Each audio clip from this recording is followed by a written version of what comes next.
Le symbolique, l'imaginaire et le réel. Un article sur l'encyclopédie eu.fr, universalis.fr, consulté le 29 juin 2023. La structure, c'est aussi le symbolique, le réel et l'imaginaire. Ils sont, il est vrai, d'abord posés par rapport à elle d'une manière connexe. Elle s'inscrit plus dans le symbolique que dans l'imaginaire et que, en un sens, dans le réel. Chronologiquement, leur distinction précède sa définition. Mais la théorie du nœud borroméen leur donne finalement une consistance équivalente. Structure où trois ronds de ficelle, indistincts dans leur forme, sont noués l'un à l'autre de telle façon qu'il est impossible d'en couper un sans défaire le nœud, libérer les deux autres et briser la structure.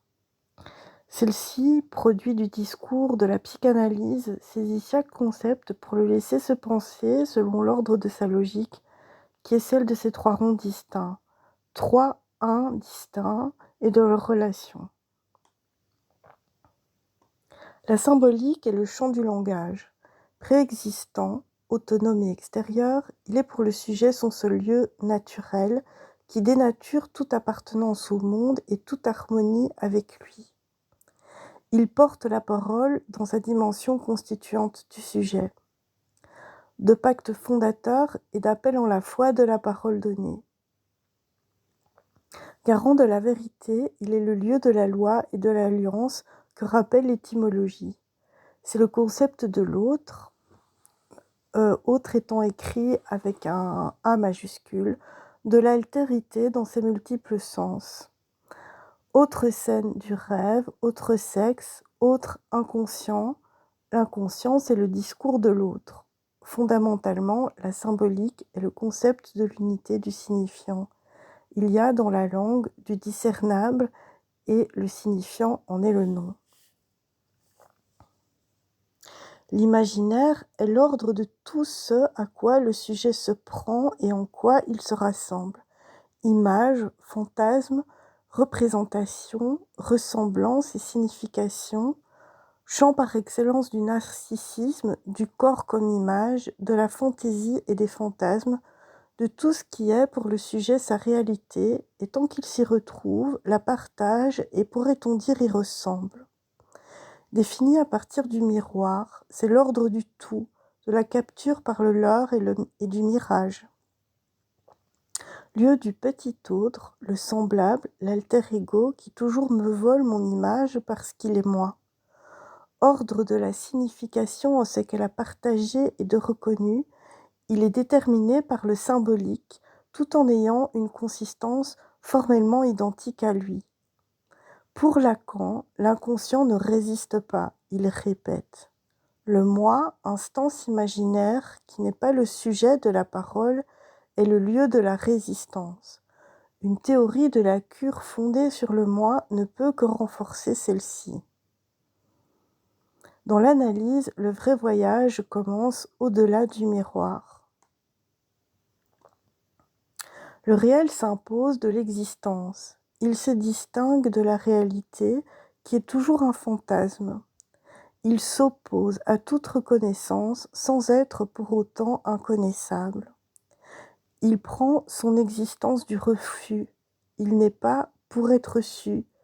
Il existe comme impossible. Le réel, c'est l'impossible. Un impossible qui ne cesse pas d'exister et qui ne cesse pas de ne pas s'écrire. Mais il se démontre et la logique, science du réel, peut sans le représenter ni lui donner figure, l'inscrire par une impasse de la formalisation.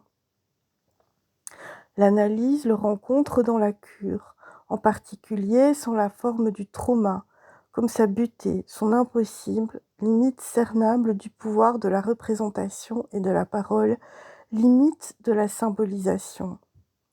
Limite concrète, les mots manquent, mais comme on dit que les forces manquent, il y a une altérité du réel qui n'est ni vide, ni pure extériorité, le langage aussi est réel. Le réel a une place logiquement démontrable, une place vide mais cernale. bleu a-t-il un nom? Le sien est celui de son unité qui ne forme pas un tout, il n'est insaisissable. C'était un petit extrait qui parlait de la structure selon Jacques Lacan, qui était un psychiatre et un psychanalyste du début du... Non, pas du début, du XXe siècle, et qui a une approche donc du réel qui était bien à lui. Et pourquoi est-ce que j'amène ça aujourd'hui? C'est parce que justement je trouve que cette approche du réel était intéressante. Enfin, elle est intéressante parce que il est dit ici que le réel, c'est quand les mots manquent, quand on dit les mots me manquent. Quand le réel n'est pas quelque chose qu'on peut tout à fait penser. Non, on ne peut pas le penser du tout en fait. À partir du moment où on le pense, par le biais si j'ai bien compris, par le biais de l'imaginaire pour en arriver à un symbolique, on a une reconstruction du réel qu'on peut appeler la réalité.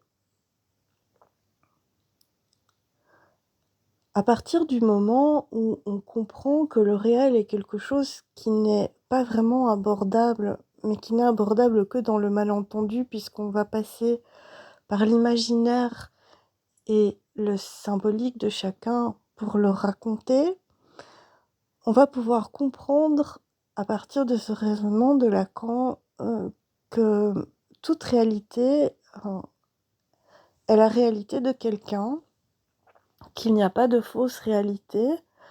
Même dans un délire, en fait, quand quelqu'un vous raconte un délire, que vous percevez comme un délire, en fait, il ne s'agit pas du réel, mais il s'agit de la réalité de la personne qui le vit. Donc la personne psychotique par exemple, va vous parler d'une expérience qu'elle est occupée à vivre, réellement d'ailleurs, et qui sera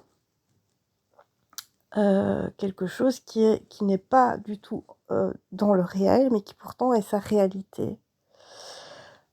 Une personne qui, par exemple, est ouvrier dans un certain pays, une personne blanche qui est dans un certain... Allez, on va dire un homme blanc de 50 ans qui est ouvrier ici en Belgique, va avoir une réalité qui ne sera pas la même que son patron. Pourquoi est-ce que je parle de ça? C'est parce que sur les réseaux sociaux, souvent, j'entends parler du réel.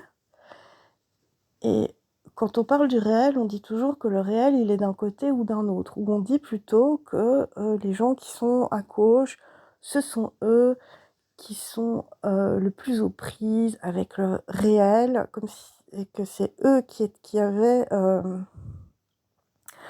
les deux doigts dans le réel, comme dans une prise, on va dire. Que voilà, eux, ils sont dans le réel, que le réel est de leur côté. Les gens de droite vont avoir exactement le même discours et vont dire que les gens de gauche sont des gens qui sont complètement déconnectés du réel. Or, d'après Jacques Lacan, eh bien, le réel est quelque chose de tellement insondable qu'il nous laisse quoi? Et que nous avons besoin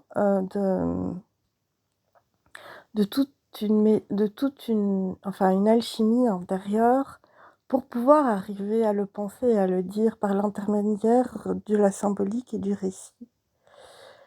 Je trouve cette idée intéressante parce qu'elle nous permet de pouvoir entendre, de sentir, en fait, le réel est chez moi, de pouvoir entendre que nous avons chacun une réalité différente et qu'il faut pouvoir entendre la réalité de l'autre.